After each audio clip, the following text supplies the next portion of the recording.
Well, the government released the draft of the revised data protection bill for public consultation on November 18th. Now, we are now nearing the deadline of December 17th for public comments. But as the debate on the draft bill rages on, critics have sounded alarm bells for the RTI Act. But why are information activists concerned?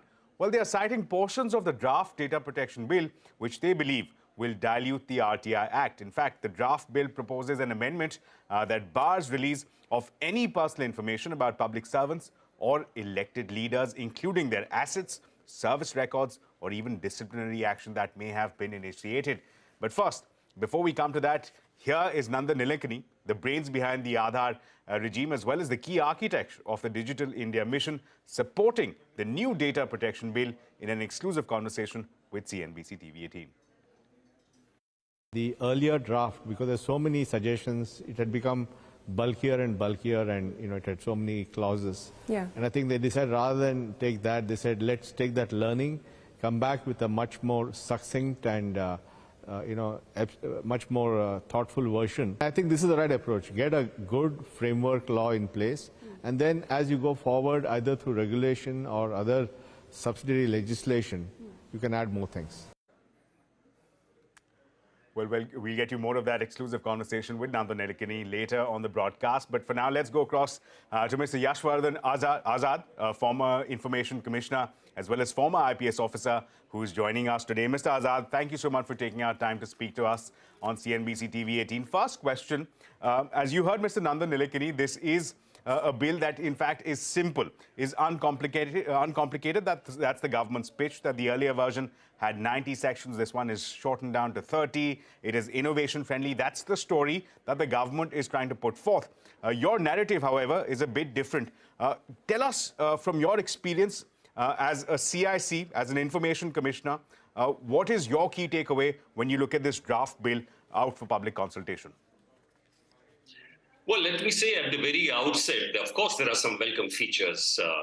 It's written in a very simple fashion, and I think that's very important for communication with the public. It has only 30 clauses, it has illustrations, and thank God for not using those words, apropos or notwithstanding, ceteris paribus, and all those things. So in that respect, yes, it's very good. Also, the data localization, which was being debated very hotly earlier, that has also been clarified. You can have it in safe geographies. So these are welcome features. But then I would have a number of comments, you see. The first is, if you're talking from the RTI point of view, it's very clear. You see, the RTI Act, which was passed in 2004, I think it was a sunshine legislation. Sunshine legislation because we were talking in the preamble about transparency and accountability. What does that mean? That means that your mission against corruption has to be fortified with an act. Now what is happening is the exemption part, which is in Section 8 of the RTI, there is a particular exemption which says anything personal which has no relation to any public activity, etc., purely private, cannot be given unless in public interest. What does public interest mean? A corruption case, for example, is an interest to society or to the nation. And that is why anything about the, disproportionate assets, anything about, ACRs, the number of ACRs at least, the probity of public servants, these are to be given. Today, what is happening is that even already the MLA lad scheme in which the money is given, the beneficiaries, that is not being given. So once you have this section removed, apparently the fight against corruption will slow down. And that is a very, very important thing.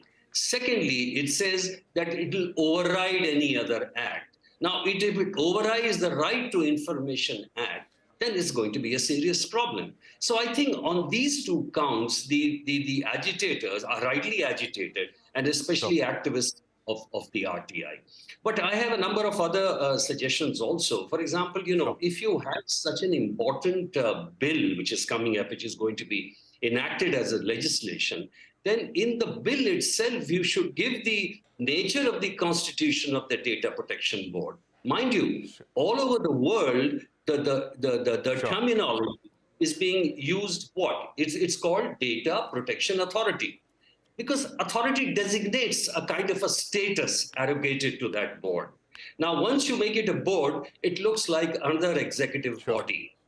So, the clarity is not there in terms of details. That's another thing which I wanted to talk about, Data Protection Board. There are, of course, a number of other things which So which in layman relate. terms, Mr. Azad, in layman terms, what you're saying essentially is, in layman terms, what you're suggesting essentially is that the RTI Act, Section 8, provided for non-release of personal information unless there is a pressing public cause or public interest. What this bill seeks to do, the draft data protection bill, which is out in the public domain, what it seeks to do under Section 32 is that it removes the secondary part of that clause and saying that as an overall, personal information regarding elected leaders or about MLAs will not be released even if there's a pressing public interest. So that's the change that is being sought to be made. The question then I want to put across to you is, Mr. Azad, one concern that the government has always put across in the public domain is that no fundamental right is absolute. Now, privacy, we understand, is a fundamental right. But if the government's contention is to be believed, then no fundamental right is absolute. It can be subject to reasonable restrictions. So can a case be made that, look, public interest, if an information is released, even if it is personal in nature, if a broader public interest is being served, then therefore that's a reasonable restriction? I mean, anything. I would say, whether it's a public representative, even it's a private person, anything hurting the interests of the society or nation, there is no privacy involved in that particular case.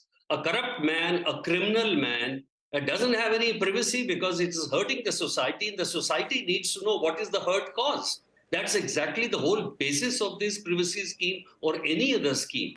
That privacy relates to certain aspects, but not to a few things. I agree with that. Sure.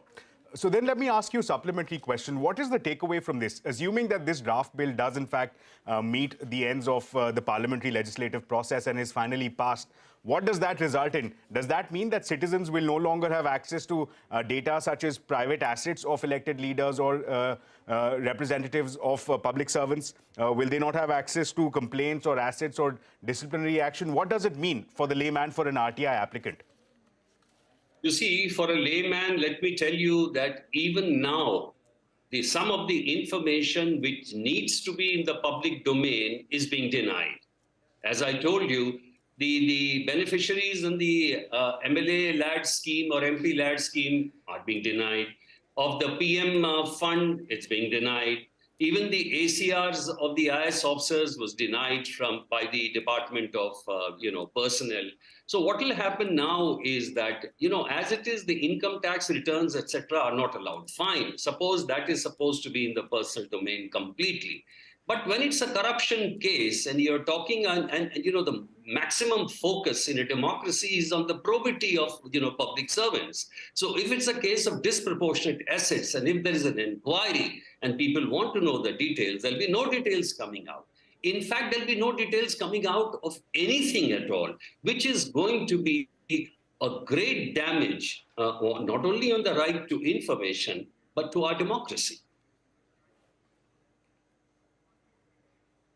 We're running out of time, Mr. Azad, so let me ask you one final question. The concerns that you've raised about the data protection bill, the draft version, overwhelming the RTI Act, the exemption being strengthened in a way that no personal information is disclosed, does that then mean that this could invite a possible legal challenge on the constitutionality and the legality of the draft data protection bill?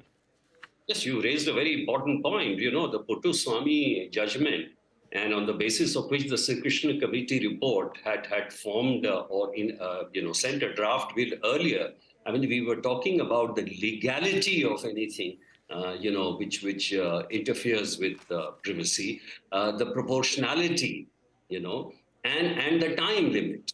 Now, in this case, you see what is happening is a complete carte blanche exemption has been given to the government also. So there will be questions on that count too. You have to define, you have to say exactly what is the kind of the nature of emergency. That has to be graded also. In fact, there are privacy without surveillance reforms is also an anathema. So that's another thing which needed to be discussed and ought to be discussed. So these are critical things, I think, which remain to be a question about the bill, and maybe these issues may be raised.